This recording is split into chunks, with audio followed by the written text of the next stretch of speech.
Hi there! My name is Laura and welcome to my YouTube video. Hello friends. Happy weekend for me, but whatever time you guys are watching this at.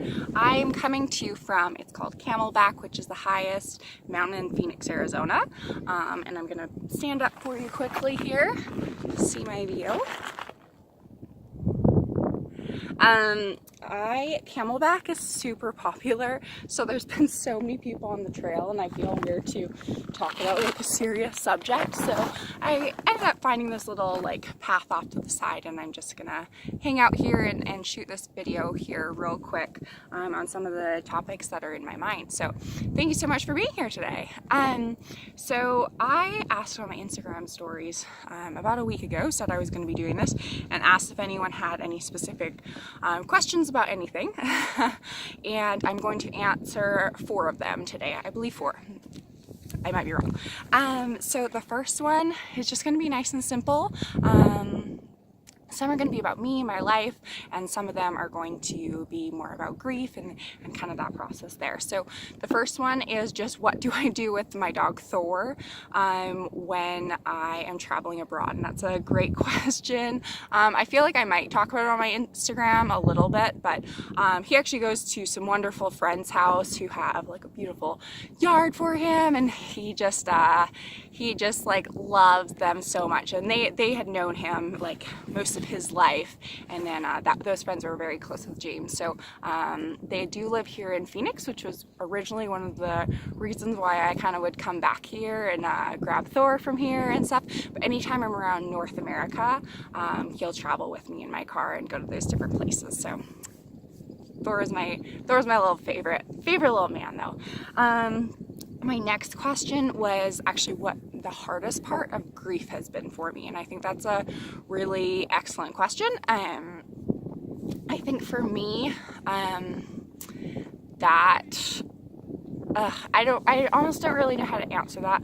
Like I always say, like grief is a lifelong journey. So what I think right now probably isn't what I would have said a year ago, and it might not be what I say in a year. But for me so far, I'll say when James first passed away, I would say that it was kind of like I had so many different emotions going through my head, but I didn't want to like deal with them all at once because that would just be like very overwhelming. I don't mind how I kind of dealt with that and stuff. So I remember thinking that like, oh man, I'm starting to like miss him. Obviously I'm used to seeing him every day, but for some reason that emotion was like very overwhelming for me. So I always use the term like I just like closed the curtain momentarily on that emotion, and then kind of maybe when I've dealt with some other emotions, I ended up coming back to that. And I would say it wasn't for like maybe a year, and not saying like I didn't miss James the first year or anything like that, but it just ended up being an emotion I could deal a little bit more with.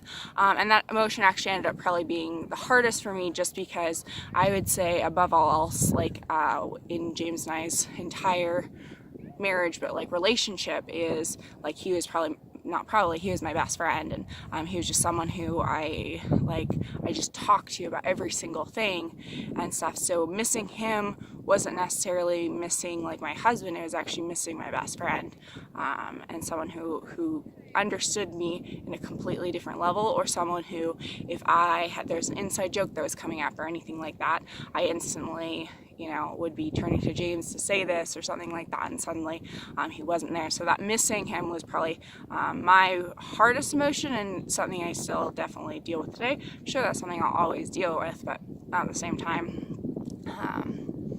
yeah, I feel like I'm a little bit, it's almost like it's been so long now, because it's been like 2.5 years, that I'm now understanding that I won't see him again, at least on planet Earth. But yeah, I guess that's kind of a sad answer, but the honest truth. So thank you for asking that. The next question that I have is my favorite country I've ever traveled to, and that actually would be Peru.